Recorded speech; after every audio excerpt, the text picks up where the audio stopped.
Good morning. पहा, जो आपण लेसन स्टार्ट केला होता मॉलिक्युलर बेसिस, तर त्यातले आता सगळे कन्सेप्ट आपले संपले आहेत, है ना. तो लेसन संपला. आता पहा, बाकीची जी त्या चॅप्टरची रिव्हिजन आहे, जेव्हा लॉकडाऊनचा पिरियड वगैरे संपेल, है ना, जेव्हा आपण लाईव्ह क्लास स्टार्ट करू तेव्हा त्या चॅप्टरवर परत आपण रिवाइज करू, है ना. एक कन्सेप्ट जे की तुमचे मिसकन्सेप्ट आहेत वगैरे ते सगळे आपण डिस्कस करू. आता काही दिवस काय करू आपण की जे लेसन आपण संपवले, तसं जेनेटिक बेसिस नावाचा लेसन होता, तर नवीन सिलेबसमध्ये त्यांनी बरेचसे मॉडिफिकेशन्स केले. टोटल नंबर ऑफ चॅप्टर जो नवीन तुमचा सिलेबस आहे त्याच्यामध्ये पूर्ण चॅप्टर किती आहेत माहिती आहे का? 15 चॅप्टर्स. आता यातले 4 चॅप्टर जवळपास आपले संपले आहेत. किती? 4 चॅप्टर. आता त्याच्यापैकी जो पहिला लेसन आपण घेतला होता त्यावेळेस बुक वगैरे काही आलं नव्हतं, इन्फॉर्मेशन नव्हती, तर जेनेटिक बेसिस ऑफ इनहेरिटन्स असं आपण हेडिंग दिलं होतं. नवीन सिलेबसमध्ये तेच लेसन, त्याचं हेडिंग काय केलं त्यांनी? Inheritance and variation. लेसनचं हेडिंग बदललं आहे आणि याच्यात 2 लेसन कंबाईन केले. पहा, एक आपण घेतला आहे जेनेटिक बेसिस आणि एक घेतला आहे आपण क्रोमोझोमल बेसिस, जर आठवत असेल तर. त्या दोन्ही लेसन एकाच चॅप्टरमध्ये त्यांनी कंबाईन केले, that is inheritance and variation. तर दोनही लेसन मिळून जे जे कन्सेप्ट आपले राहिले आहेत आपल्याला कदाचित माहीत नसतील, कारण नवीन बुक अवेलेबल नव्हतं, नवीन सिलेबस पण आला नव्हता बायोलॉजीचा, तर ते कन्सेप्ट आपण काही दिवसामध्ये कव्हर करून घेऊ. ठीक आहे.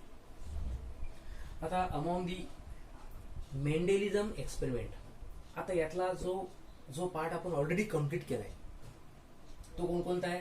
तर मेंडेल्स एक्सपेरिमेंट. आपण पाहिलाय का मेंडेल जो आहे त्याला आपण फादर ऑफ जेनेटिक्स कन्सिडर करतो, है ना. त्याचा जो कालावधी आहे 1822 टू 1888, तर याच्यामध्ये त्यांनी जे काही एक्सपेरिमेंट परफॉर्म केले, that all experiments were related to the genetics, म्हणून त्याला आपण फादर ऑफ जेनेटिक्स म्हणतो. आणि त्यात काय काय स्टडी केलाय आपण? तर मेंडेलची पूर्ण प्रोसिजर, त्यांनी ज्या ऑर्गॅनिझमवर एक्सपेरिमेंट केला, दॅट ऑर्गॅनिझम दॅट इज कोणता असेल? गार्डन पी, बरोबर. त्या गार्डन पी मध्ये आपण 7 पेअर ऑफ कॉन्ट्रास्टिंग कॅरेक्टर हे पण स्टडी केले. कोणकोणते कॅरेक्टर्स होते आपण त्याची चर्चा करूच. त्याच्यानंतर मेंडेलनी कोणत्याही प्रकारचं प्लांट असेल, पहा तुम्हाला थोडंसं बॅकग्राऊंड आठवावं लागेल.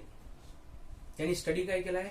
त्यांनी एकच मुद्दा प्रूव्ह केला, हे जे हेडिंग तुम्हाला दिसतं inheritance, character from the parent are transfer to the next generation. Character काय होता? ट्रान्सफर होता, म्हणजेच पॅरेंटच्या मध्ये क्रॉसिंग होत असेल. त्या क्रॉसिंगला तुम्ही रिप्रोडक्शन म्हणू शकता, ब्रीडिंग म्हणू शकता, मेटिंग म्हणू शकता.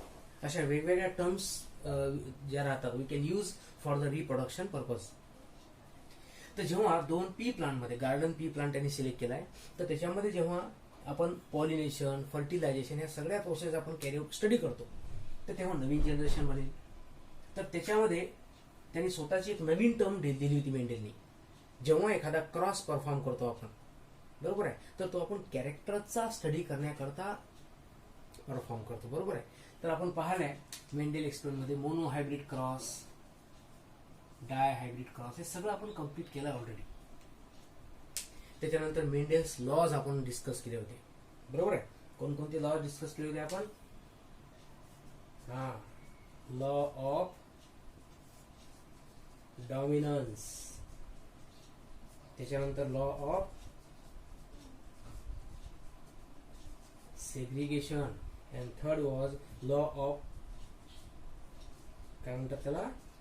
Independent assortment. सगळ्या गोष्टी तुमच्या क्लिअर केल्या आहेत. आपण त्याच्यावर टेस्ट पण घेतली आहे, ऑब्जेक्टिव्हची पण घेतलेली आहे आणि थिअरॉटिकल पण घेतली आहे.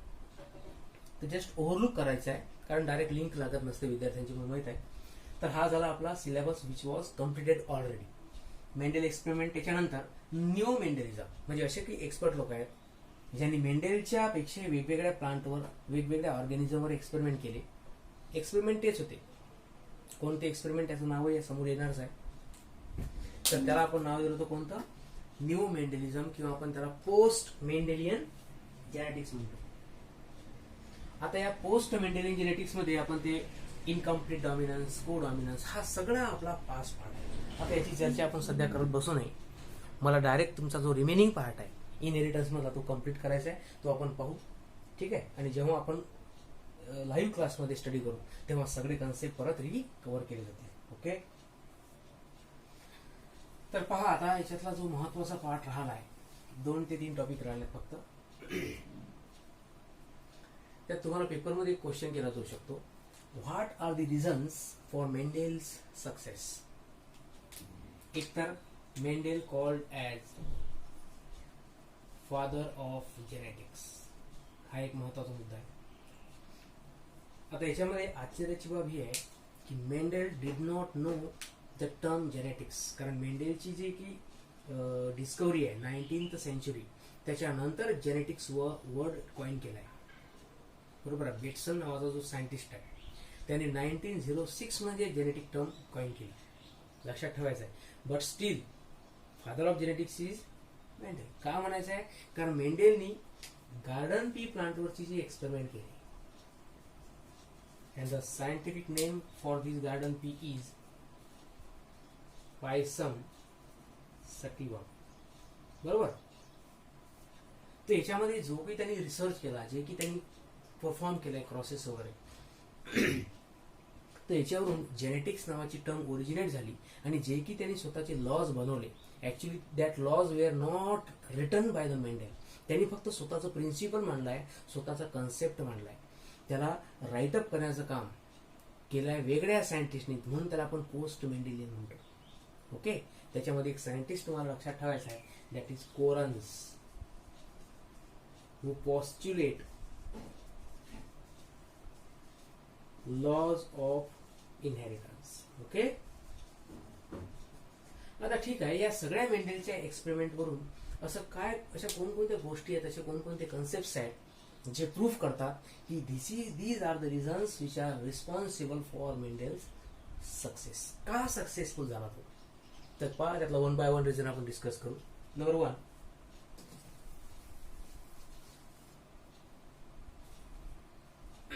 Mendel carefully plan the experiments and involve large sampling.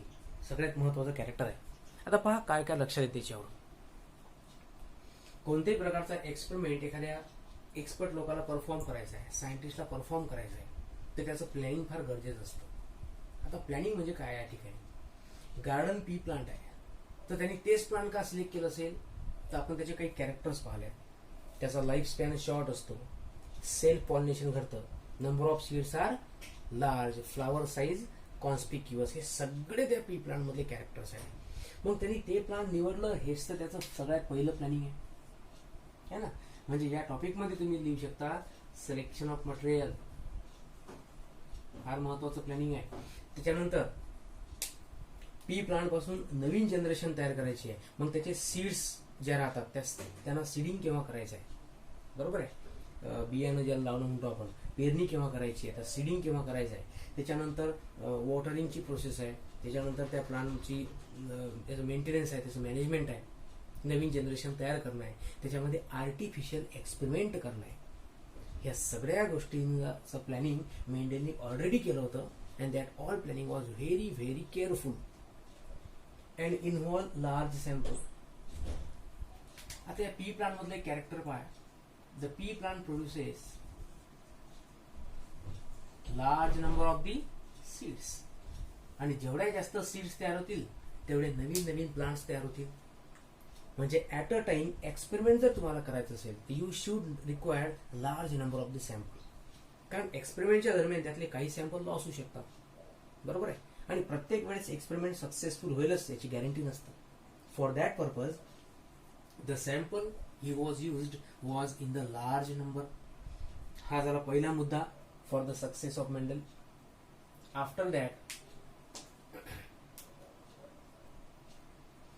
he carefully recorded the number of plants of each type. प्रत्येक कन्सेप्ट समजून घ्यायचा बा. एक्सपेरिमेंट केल्यानंतर प्रत्येक गोष्टीचं त्यानं काय मेंटेन केलाय, रेकॉर्ड. आता रेकॉर्ड कशा कशाशी संबंधित आहे, नंबर ऑफ प्लांट्स. समजा एखादा क्रॉस परफॉर्म केला, तुम्हाला एक जनरल प्रोसिजर माहित असेल है ना. आपण त्या मेंडेलने स्वतःच एक गार्डन डेव्हलप केलं होतं, त्याला मोनास्ट्री गार्डन म्हणतो आपण, लंडन मधलं. तर त्याच्यामध्ये जे पूर्ण क्रॉप असेल पी प्लांटचं, त्याच्यापैकी पॅरेंटचं सिलेक्शन है ना, out of that one plant will be male and another will be female one. तर हे जर पॅरेंटचं सिलेक्शन, त्याच्यापासून सीड्स बनतील, त्या सीड्सचं सोविंग केलं आहे, त्याच्यानंतर नवीन प्लांट तयार होतील, त्याला F1 जनरेशन म्हणतो आपण. परत F2, F3 and so on. तर एका क्रॉसमध्ये इन्व्हॉल्व असणारे प्रत्येक प्लांट, जनरेशन तयार झाली, पण त्या जनरेशनमध्ये किती प्लांट्स तयार झाले?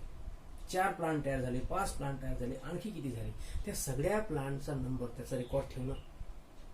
So he record the number of plant of each type. तुम्हाला माहित आहे, मेंडेलने जेव्हा एक्सपेरिमेंट केला तेव्हा त्यांनी कॅरेक्टरच्या नुसार स्टडी केला. समजा प्लांटमध्ये रिप्रोडक्शन स्टडी करायचं आहे, पण एका वेळेस जनरेशन तयार होताना, जेव्हा नवीन जनरेशन बनेल तेव्हा त्यात कोणतं कॅरेक्टर ट्रान्सफर होतं, हाईट आहे, कलर आहे ना, फ्लॉवरची पोझिशन आहे, हे सगळे कॅरेक्टर स्टडी केलं आहे.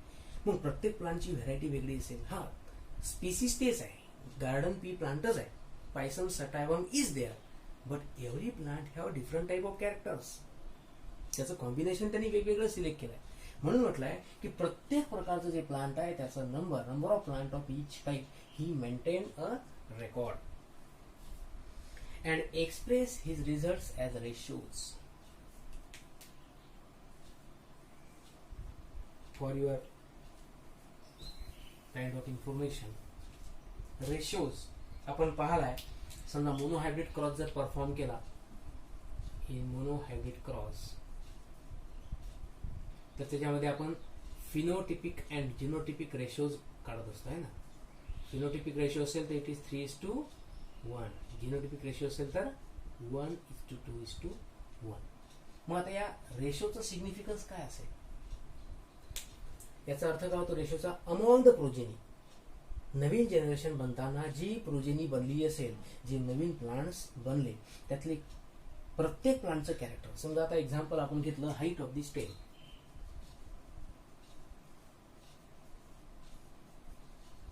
बरोबर आहे.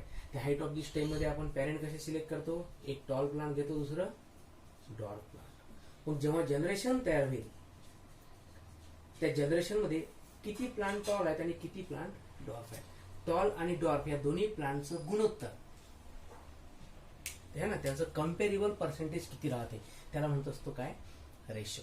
समजा 10 प्लांट्स तयार होऊन राहिले नवीन, मग out of this 10 how many plants are tall and how many plants are dwarf. त्यांचा रेशो कॅल्क्युलेट केला त्यांनी. म्हणजे लक्षात ठेवायचं आहे की मेंडेल एक्सपेरिमेंट मध्ये how did he give the results of experiment, तर तो कशाच्या फॉर्म मध्ये दिलाय? In the form of ratios. मग तो रेशो 2 प्रकारचा, एक तर तो फिनोटिपिक रेशो असेल किंवा तो जिनोटिपिक रेशो असेल. ठीक आहे, अशा टर्म्स क्लिअर करा तुम्ही. So this is the second one, that is carefully record the number of plant of each type and express his result as ratios. Then third one, contrasting characters are किंवा can easily recognize. हा एक मुद्दा आहे. Experiment मध्ये success का भेटलाय, तर याच्यामध्ये हे तर फॅक्टर आहेतच की त्यांचं सिलेक्शन आहे, सगळ्या गोष्टी आहेत, कॅरेक्टर्स आहेत, पण यातलं एक सगळ्यात शेवटचं एक महत्वाचं कॅरेक्टर लक्षात ठेवा की मेंडेल्स लक, ज्याला आपण भाग्य म्हणतो. काही घटना आपोआप आपण अपेक्षा असते आणि आपोआप घडतात, त्याला आपण लक फॅक्टर म्हणतो. तर हे मेंडेलचं लक फॅक्टर होतं का प्लांटमध्ये सिलेक्ट केलेले जेवढे कॅरेक्टर्स आहेत, किती कॅरेक्टर स्टडी केले? हा इथं दिला आहे 7 पेअर ऑफ कॉन्ट्रास्टिंग ट्रेट्स. पूर्ण महत्वाचं आहे. त्या प्रत्येक कॅरेक्टरला त्यांनी काय केलं? कॉन्ट्रास्टिंग, त्याच्यामध्ये जे कॉन्ट्रास्टिंग नेचर आहे, it can be easily recognise. चटकन माहीत पडतं का सिलेक्ट केलेल्या प्लांटमध्ये which plant is tall and which is the dwarf. समजा कलर ऑफ द फ्लावर हा तुम्हाला स्टडी करायचा आहे, तर त्यात कॉन्ट्रास्टिंग कॅरेक्टर 2च राहतील. एक तर तो कलर व्हायोलेट असेल, एक तर तो कलर व्हाईट असेल. व्हायोलेट अँड व्हाईट आहे की नाही, किंवा आपण त्याला कलर्ड आणि व्हाईट असं म्हणतो. तर म्हणून म्हटलंय each contrasting character can be easily recognise. हे ऑटोमॅटिकली घडलंय. त्यांनी जेव्हा ते प्लांट सिलेक्ट केलं तेव्हा डायरेक्टली थोडीच माहीत पडले असतील की एवढे कॉन्ट्रास्टिंग कॅरेक्टर आहे, पण त्या मेंडेलनी सिलेक्ट केलेले 7 कॉन्ट्रास्टिंग कॅरेक्टर हे इझिली रेकॉग्नाइजेबल होते. Then each pair, contrasting character मधली ईच पेअर. आता हा एक मुद्दा नवीन आहे, थोडासा पहा.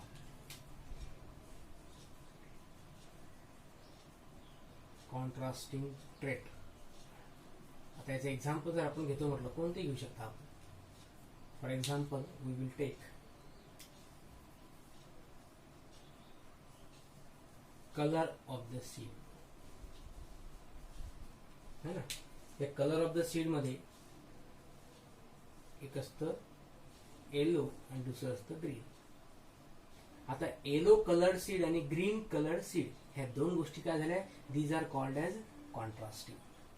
लक्षात घ्यायचं आहे, कॉन्ट्रास्टिंगचं मिनिंग तुम्ही अपोजिट घ्या, इन कॉम्बिनेशन घ्या, काही घेऊ शकता, पण लक्षात घ्यायचं आहे की हे फक्त पी प्लांट मध्येच लागू पडेल.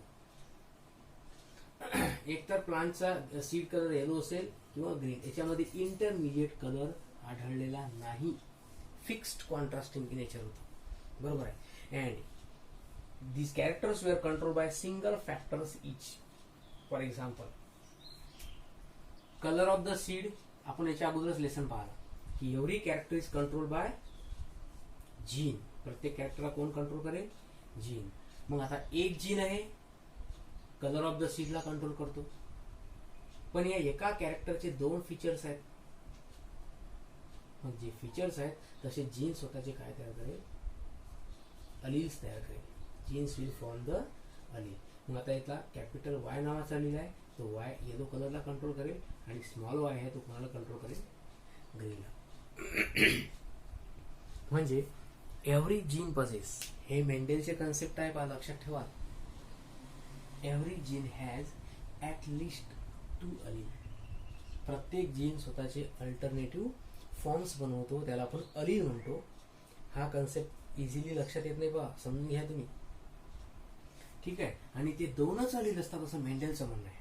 पी प्लांट मध्ये दोनच अलील एक्झिस्ट असतील. याचा अर्थ सगळ्या प्लांट मध्ये हे रूल लागू पडतात असं नाही आहे. म्हणून तर म्हटलंय की रिझन फॉर मेंडेलियन सक्सेस, पहिलाच मुद्दा आहे कोणता आहे? तर इन्व्हॉल्व लार्ज सॅम्पलिंग. सॅम्पलिंग म्हणजे पी प्लांट. सर त्यांनी दुसरं कोणतं प्लांट सिलेक्ट केलं असतं तर कदाचित experiment it might be fail. तसं घडलंच नाही. त्याला रिझन ह्या सगळ्या गोष्टी आहेत. तर म्हणून म्हटलंय की out of the contrasting character every pair. Pair का म्हणायचं आहे? कारण एक कॅरेक्टर असते डॉमिनंट, दुसरं असते रेसेसिव्ह. तर त्याला कंट्रोल करणारा काय असेल? सिंगल फॅक्टर इच. प्रत्येक कॉन्ट्रास्टिंग पेअरला कंट्रोल करणारा एक फॅक्टर. लक्षात राहील.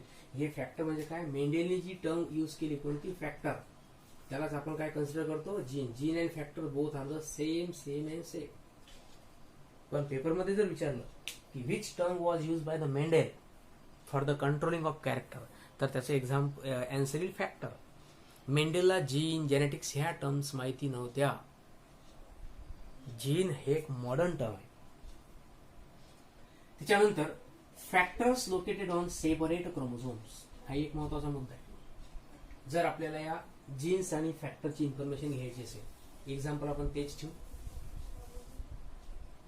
Suppose Y character control by capital Y and green is control by small Y. तर हे दोन जीन्स क्रोमोझोम असतील आणि एका क्रोमोझोमवर डॉमिनंट जीन अलील असेल तर दुसऱ्या क्रोमोझोमवर. Factors are located separate present on separate chromosome. Actually separate chromosome म्हणजे काय? प्रत्येक कॅरेक्टर हा वेगवेगळ्या क्रोमोझोमवर होता. नाहीतर मग त्याच्यामध्ये रिकॉम्बिनेशन, क्रॉसिंग अशा पण गोष्टी घडू शकतात. बरोबर आहे. Transmitted from generation to generation. आणि जेवढे जनरेशन त्यांनी स्टडी केलं, क्रॉस स्टडी करायचा आहे म्हणजे इनहेरिटन्स स्टडी करायचा आहे. बरोबर आहे. आणि इनहेरिटन्स स्टडी करताना जे कॅरेक्टर त्यांनी पॅरेंटमध्ये सिलेक्ट केले ते नवीन जनरेशनमध्ये इझिली ट्रान्समिट झाले. त्यात कोणत्याही प्रकारचा चेंज त्याला आढळला नाही. जसा चेंज आपण आता पाहतो, म्युटेशन्स आहेत, अशा गोष्टी न घडता पॅरेंटल कॅरेक्टर ट्रान्सफर झाले. हा चेंज घडला असेल, कारण तुम्हाला माहिती आहे मिओसिस घडलं तर क्रॉसिंग ओव्हर घडते, आणि क्रॉसिंग ओव्हरमुळे काही ना काही रिकॉम्बिनेशन घडतात, त्या घडू द्या. But maximum characters were transmitted from the और as like as the parents. तर हा एक महत्वाचा मुद्दा लक्षात ठेवायचा आहे. त्याच्यानंतर he introduce the concept of dominance and recessiveness. याचं मिनिंग काय होतं? Every character it possess 2 types. One character is called as dominant one आणि याचं मिनिंग आपण ऑलरेडी पाहिलाय. The character which appear in the F1 generation it is called as dominant, and the character which do not appear in the F1 it is called as recessive one. F1 मध्ये express होत नाही, पण F2 मध्ये express होऊ शकते, मे और may not. So these are the different type of the characters or reasons which lead to the success of the Mendel experiment. यापैकी एक जरी पॉइंट चुकला असता, सिलेक्शन ऑफ द मटेरियल त्याचं चुकलं असतं, तर कदाचित सक्सेस हा वर्ड आला नसता. तर तुम्हाला हा 3 मार्क्ससाठी क्वेश्चन येऊ शकतो पहा, आणि महत्वाचा आहे.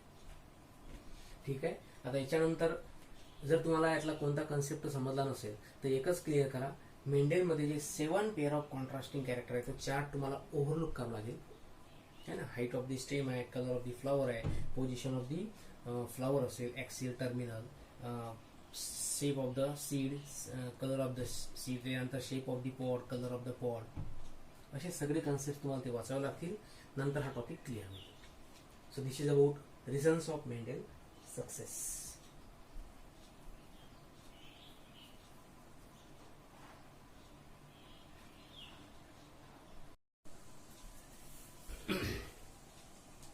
त्याच्यानंतर एक नवीन सिलेबसनुसार एक टॉपिक दिलाय, मेकॅनिझम ऑफ इनहेरिटन्स, असं त्यांनी एक हेडिंग दिलाय. आता एक हे समजून घेण्याकरता तुम्हाला मेंडेलची जी जनरल प्रोसिजर आहे किंवा आपण त्याला मेंडेल्स एक्सपेरिमेंट म्हणतो ते समजून घेणं गरजेचं असेल. पहा त्याचा एक पहिले आपण एक्झाम्पल डिस्कस करू आणि त्याच्यानंतर स्टडी करू की what is the mechanism of inheritance. Okay. पहा आता एक जनरल प्रोसिजर, कोणताही एक्सपेरिमेंट परफॉर्म करताना म्हणजे अकॉर्डिंग टू मेंडल जे आपण जेनेटिक्सचे एक्सपेरिमेंट पाहून राहिलो है ना, ड्युरिंग एव्हरी एक्सपेरिमेंट पहिली स्टेप असतो, स्टेप्स इन द एक्सपेरिमेंट. कोणती स्टेप असते पहिली? It is the selection of parents. आणि तुम्हाला माहित असेल की पॅरेंट सिलेक्ट करताना one parent should be dominant and another will B recessive one, आणि त्या दोघांच्या मध्ये क्रॉसिंग. हे झाली पहिली प्रोसिजर. सेकंड स्टेप काय करत असतो आपण, जेव्हा ह्या 2 पॅरेंटचं क्रॉसिंग परफॉर्म होईल त्या क्रॉसिंग मध्ये आपण त्याच्या गॅमिट्स बनवतो. म्हणजे इथं असेल गॅमिट्स, मेल गॅमिट अँड फिमेल गॅमिट, आणि यांच्या क्रॉसिंग नंतर तयार होत असते first generation, that is obtaining F1 generation. एक मुद्दा क्लिअर करायचा आहे, F1 generation it is always hybrid. Third one काय करायचं आहे, जे F1 जनरेशन तयार होईल याची आपण करत असतो सेल्फिंग, बरोबर. आणि जे तयार होईल त्याच्यानंतर that will be your F2 generation. हे सगळं आपलं कम्प्लीट झालंय. पॅरेंटचं सिलेक्शन केलं, त्याच्यामध्ये कॅरेक्टरचा स्टडी करायचा आहे आपल्याला. कोणते कॅरेक्टर त्यांनी कसे स्टडी केले तेच तुम्हाला समोर पाहायचं आहे. पण एक जनरल लक्षात ठेवा, जेव्हा आपण तो क्रॉस परफॉर्म करतो, तुम्हाला आठवत असेल त्या क्रॉसमध्ये हे असंच का आपण रिप्रेझेंट करतो, कशा पद्धतीनं? पॅरेंटचं जनरेशन करता P1, नंतर त्यांचे गॅमिट्स, नंतर F1चं सेल्फिंग केलं का परत P2 जनरेशन, मग त्यांचे गॅमिट्स आणि लास्ट F2. ही पूर्ण प्रोसिजर आपण ऑलरेडी पाहिली आहे. इथं आपण सेल्फ म्हणतो, सेल्फिंग. आता इथं इनहेरिटन्सची प्रोसेस कशी घडते बा. इनहेरिटन्स स्टडी करण्याकरता सगळ्यात पहिले तुम्हाला परफॉर्म करावं लागेल हायब्रिडायझेशन मेथड. तुम्हाला पेपरमध्ये विचारतात की what type of experiment Mendel did किंवा what type of experiment Mendel हा परफॉर्म, तर त्याचा आन्सर येईल Mendel perform the hybridisation methods. पॅरेंटचं सिलेक्शन केलं, गार्डन पी प्लांट मध्ये एक्सपेरिमेंट करायचं आहे, पण त्या 2 प्लांट मध्ये कोणती प्रोसिजर? हायब्रिडायझेशन. तुमच्या लक्षात यायला पाहिजे का हायब्रिडायझेशन म्हणजे अशी प्रोसेस ज्याच्यामध्ये 2 वेगवेगळे कॅरेक्टर्स कंबाईन करतो आपण. प्लांट तेच राहू शकतं, व्हेरायटी विल बी सेम, पण त्या एका व्हेरायटीच्या प्लांटमध्ये कॅरेक्टर्स वेगवेगळे सिलेक्ट करायचे आहेत. एका प्लांटमध्ये डॉमिनंट कॅरेक्टर असेल, दुसऱ्या प्लांटमध्ये रिसेसिव्ह कॅरेक्टर असेल, आणि नंतर त्याच्यामध्ये crossing. So it is hybridisation method, बरोबर आहे. त्याच्यानंतर Mendel studied inheritance of 7 contrasting traits, बरोबर आहे. कॉन्ट्रास्टिंग का म्हणायचं आहे, कारण प्रत्येकामध्ये 2 कॅरेक्टर राहतील, 2 traits are there and every trait is different from another. Dominant आणि दुसरा रेसेसिव्ह. लक्षात ठेवा, contrasting means one is dominant and another is recessive. त्याच्यानंतर या 7 कॅरेक्टर पैकी समोरची स्टेप कोणती आहे? To consider 1 character at a time. आपल्याकडे किती कॅरेक्टर्स आहेत?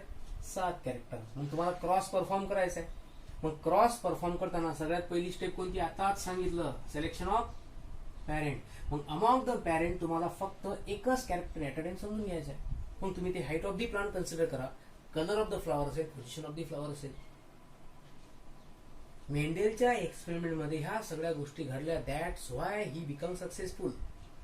ऍट अ टाइम एकच character and then he go for the 2 or more character or their combinations. तुम्ही पाहू शकता मेंडेलनी सगळ्यात पहिले काय परफॉर्म केलं तर मोनो हायब्रिड क्रॉस. बरोबर.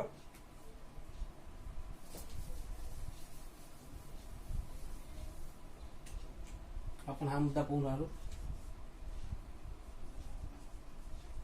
Mono hybrid cross.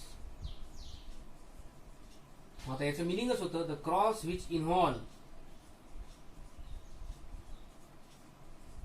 1 pair of contrasting trait और कॅरेक्टर. बरोबर आहे. मग 1 पेअर म्हणजे काय? फॉर एक्झाम्पल आपण घेतलाय कलर ऑफ दी पॉड. कोणतेही कॅरेक्टर येऊ शकता. मग त्याच्यामध्ये एक पॅरेंट असेल green, it will be cross with the another having yellow. हे झाली सिंगल पेअर. त्याचा रिझल्ट काय येतो तो चेक करायचा आहे, त्याचे रेशिओज कॅल्क्युलेट करायचे आहेत आणि त्याच्यानंतर समोरचा क्रॉस परफॉर्म करताना एकापेक्षा जास्त कॅरेक्टर्स घ्या. You may select the 2 character, you may select 3. Combination of character select करा. म्हणजे he perform the monohybrid cross and then go for dihybrid cross, then trihybrid cross.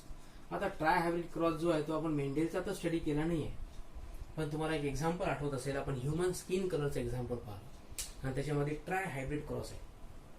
बरोबर आहे. So in this way during inheritance there should be, तुम्हाला पेपरमध्ये mechanism विचारलं तर हेच लक्षात ठेवायचं आहे की there should be hybridisation among the 2 plant. We must study the 7 pair of contrasting character. Among that, 1 character should be considered at a time and then we should consider 2 or 3 in combination. बरोबर आहे. हे सगळे experiment perform झाल्यानंतर, हे सगळे crosses perform झाल्यानंतर काय करायचं आहे? सगळ्यात शेवटचं mechanism,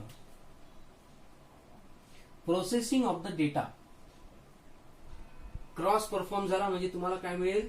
you will get the result. Result म्हणजे काय असेल? प्रोजेनी. जनरेशन तयार झाली. तुम्हाला या प्रोजेनीमध्ये काय मिळणार आहे? You will get the number of plants. त्यातले काही प्लांट डॉमिनंट कॅरेक्टरचे असतील, काही प्लांट रेसेसिव्हचे. या सगळ्या गोष्टींचं तुम्हाला हे जे डेटा आहे, ही जी इन्फॉर्मेशन आहे, याला तुम्हाला प्रोसेसिंग करायचं आहे.